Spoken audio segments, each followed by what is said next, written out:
Hello and welcome to the Butler Collegian Newscast. I'm Tori Dennis. And I'm Ethan Pock. We've got a spectacular show ahead with a couple of announcements from us, Kelly talking all things Butler in sports in the Sports Corner, and Rachel with the new segment called Meet the Editor. So let's get started. Polar Plunge is happening this Saturday. This event is to raise money for BASO, Butler Ambassadors for Special Olympics. Students who signed up will be taking a plunge into a pool of freezing cold water on Saturday, starting at 10:15 outside the HRC.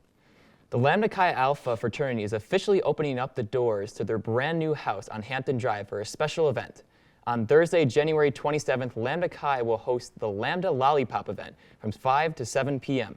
Students will be allowed to catch a glimpse of the new features inside the house. The entrance fee is $2, and students who attend will also receive a special treat of lollipops and hot chocolate. For more information on the event, visit the Lambda Chi page on the Instagram. Butler's College of Communication recently introduced their new CCOM Live truck. This production truck will provide students with real-world experience in remote video production.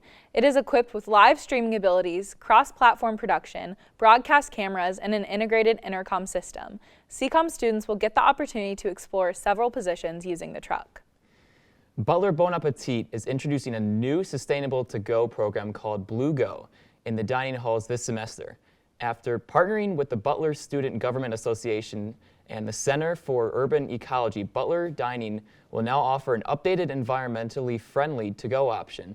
Anyone with a Butler ID will now be allowed to use the bright green Blue Go containers. Each person can check out up to 3 containers from the cashier inside Atherton Union and can now return them to Plum, Resco, or Butler Brew as well.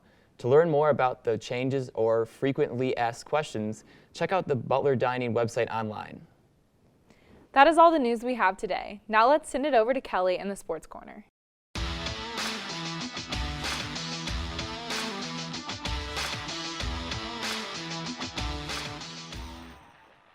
Thanks, guys. Let's just say here in the Sports Corner, it's been rough for the Dogs. The Butler women's basketball team fell to DePaul and Marquette over the weekend, but are looking to bounce back on Friday in Philly against the 11-6 Villanova Wildcats. The Dogs are seeking their first win in Big East play and first road win of the season, but can't wait till Friday? No worries. The Butler men's basketball team will face Creighton Wednesday night in hopes to break a 4-game losing streak. Creighton had some Hinkle magic on their side in March during a win against Ohio on the hardwood to advance to the Sweet 16. The Blue Jays are 12-5 this season overall, 4-2 in league play, and have 4 players averaging at least 11 points per game.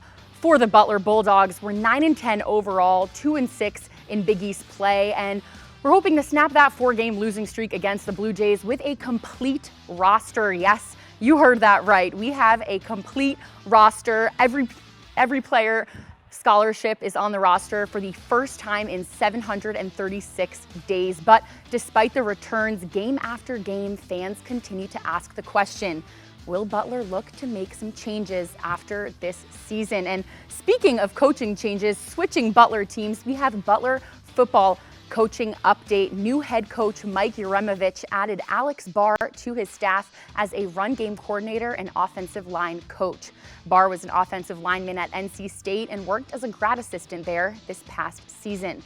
This is Uremovich's 3rd edition this month, including Ball State QB Eddie Schott and offensive coordinator Jeff Knowles, who grew up with Uremovich and coached with him at Temple. For track and field, our team headed south to Bloomington for the Gladstein Invitational. Morgan Walsh won the 600-meter and 4 other Bulldogs placed top 3. They will be back this Friday for the IU relays. And even though it doesn't feel like spring, sports are around the corner, and the men's and women's tennis seasons has begun. Butler men's tennis picked up their first win Saturday night with a 4-3 score over Lipscomb. Both teams will be back in action this weekend. Here we'll take a look at what's coming up in Butler sports, and if you think this is a lot, just wait until February when we add baseball, softball, and lacrosse. That's all we have for today in the Butler Sports Corner. Back to you guys. Thanks, Kelly. Hopefully both the men's and women's basketball teams can get back on track soon.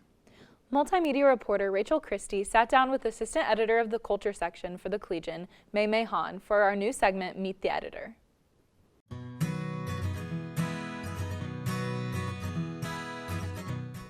Thanks, Tori. Welcome to Meet the Editor. I'm here with Mei Han, Assistant Culture Editor for the Collegian. So, can you first talk about the process of becoming the Assistant Culture Editor and why you wanted this position? So originally I joined the Collegian as just a staff reporter last year. So that was the 2020 to 2021 school year. I actually joined on a whim. I just happened to see the application advertised in a newsletter, and I was like, might as well try.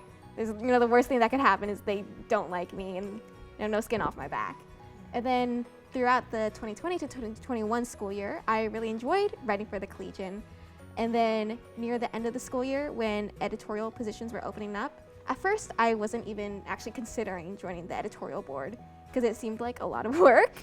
But then another one of the editors, she reached out to me personally and she said, hey, I think you really should consider applying for an editor position because I think that you would be a great fit. And I was like, maybe I would be a great fit. And so I applied, and then Ellie said, yeah, you can be the assistant culture editor. That's awesome. Yeah, why not try it out? What is your favorite part about being on the editorial staff? I think my favorite thing is I just get to read so many articles. I get to read not only just articles in general, but so many great articles. I think the culture section, of course, this is a totally unbiased opinion. This is culture, not opinion. That we are a great section, and we report on so many interesting things that are happening not only on campus, but also in pop culture and the world in general. Yeah, and kind of going off that, what is your favorite thing that you've written for the culture section? And can you kind of go through that story? Yeah, so I'd say one of my favorite pieces, because it's hard to choose, is kind of like choosing your favorite child. And oftentimes it just happens to end up being the one that you wrote most recently. But one that I really loved writing was the one I wrote in September called The Difference Between and Discourse of Latinx Identity Terms. And so I was going through, defining what does Hispanic really mean versus Latino versus Latinx or Latine, and how do these different terms relate to each other, and how do they differentiate from each other, and how do people on Butler's campus actually identify with these different terms? Yeah, that's really interesting. Well, thank you for being part of our first episode of Meet the Editor. Back to you guys.